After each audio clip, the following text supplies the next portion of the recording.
I'm 52 years old now, and for most of my adult life, I've lived cautiously, maybe even too cautiously. I married in my early 20s, devoted myself to raising 2 children, maintained a spotless house, and rarely deviated from the expectations that surrounded me. Love, in my experience, had become something structured and steady. Reliable, yes, but far from exhilarating. Passion was never something I pursued.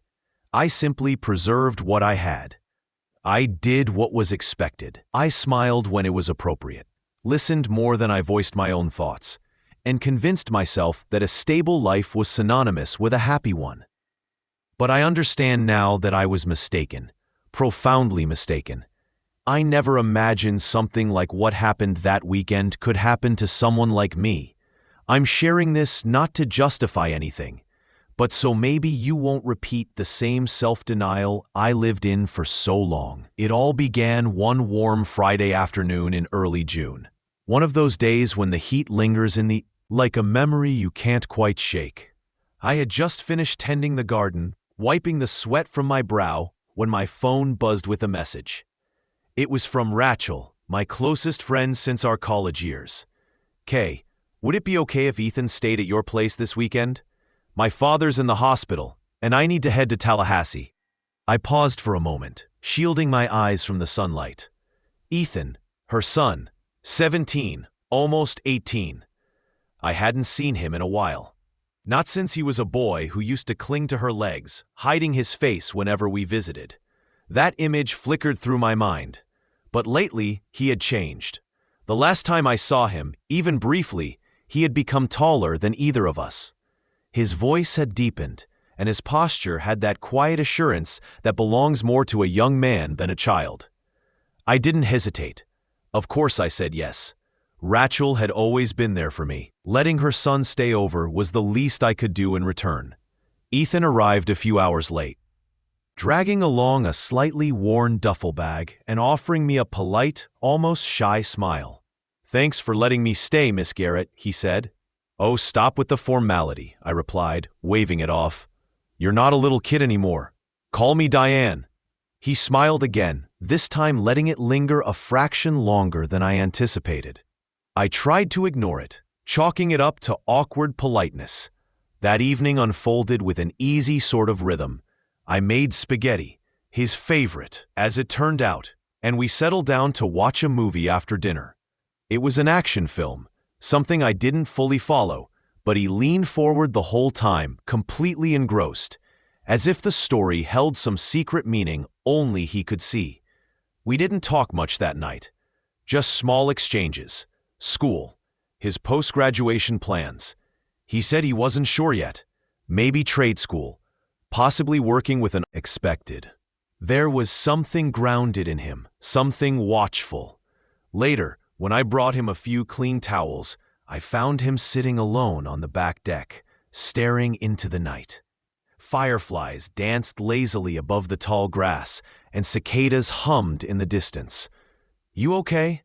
I asked gently, stepping out beside him. He nodded, but didn't answer immediately. Then he murmured, "Sometimes I just wish time would stop, you know? Just pause everything. Do you ever feel like that?" His voice, so honest and quiet, caught me off guard. I looked at the outline of his face, the curve of his jaw highlighted by the moonlight. "Yeah," I replied, just as softly. "More often than you'd think." He turned to look at me, and in that moment, in the stillness and the soft darkness, something changed. It wasn't obvious, nothing was said aloud, but it was there, a shift, a flicker of something unspoken. He smiled again, then stood and said goodnight. I watched him disappear inside, and, a long while after, trying to decipher the strange warmth spreading through my chest, I told myself it wasn't attraction. That would be absurd. It was simply appreciation, maybe nostalgia, the gentle echo of being seen. The next day began quietly. I made pancakes for breakfast, and he offered to help me clear out the garage. I hadn't asked, but he joined in willingly. We played music while we worked, Fleetwood Mac mostly, and he surprised me by knowing all the lyrics. He even sang along. "Your taste is better than I thought it'd be," I joked. "That's because Mom raised me right," he said with a grin. "She plays your old playlists all the time." By evening, we were both worn out and sticky with sweat. I suggested a quick swim to cool off in the backyard pool. I hadn't used it in ages. I pulled out an old one-piece swimsuit I hadn't worn in years. Slipping into it, I felt a sudden wave of self-consciousness. I almost changed my mind, but I walked out anyway. He was all ready. Water, floating lazily with his eyes closed. "Come on in," he said, not even opening them. The water was warm from the sun. We splashed around a little, laughing, making small talk. Then he looked at me and said something that made me pause. "You don't smile much." "I do too," I protested. He shook his head. "You pretend to, but when it's real, it lights up your whole face." I didn't know what to say. I laughed it off, but inside, it echoed. The way he said it, the way he saw me, not as someone's mother, not as a background figure in a polite life, but as a whole person, a woman. That night, I lay awake, unable to sleep. His words played over and over in my mind. So did the way his eyes lingered on mine. I felt something stirring inside me, a mix of fear and exhilaration, a sense of being awakened. The next morning, I was up before the sun. I sat at the kitchen table, coffee in hand, staring at the soft, pale light creeping across the lawn. I told myself I was just tea. It was ridiculous. I was 52. He hadn't even turned 18. Still, when he walked into the kitchen, rubbing the sleep from his eyes, hair tousled and t-shirt wrinkled, I smiled before I could stop myself. "You're up early," he mumbled. "Want some eggs?" I offered. He nodded, and we slipped into a simple routine. I cooked while he sat nearby, watching me in that same way that made me feel both shy and alive. While we ate, he said, "You always seem so calm." I chuckled. "Is that your way of saying I'm boring?" "No," he said quickly. "Not at all. I mean, it's nice. You make the house feel safe." I didn't know how to respond to that. It was the kind of compliment that slips past your defenses. For years, I had been the one holding things together, keeping the peace, hiding my own messiness so others didn't feel discomfort.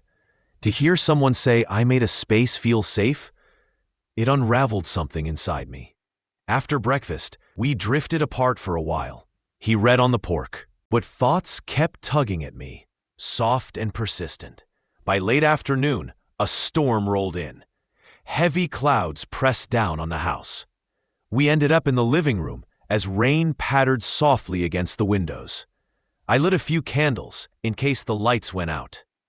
We flipped through an old photo album I hadn't looked at in years. "That's my daughter," I said, pointing to a muddy little girl holding a frog. "She looks like you," he said. "Same eyes." I smiled, caught off guard. "She's stronger than I ever was," I added, mostly to myself. He turned to me.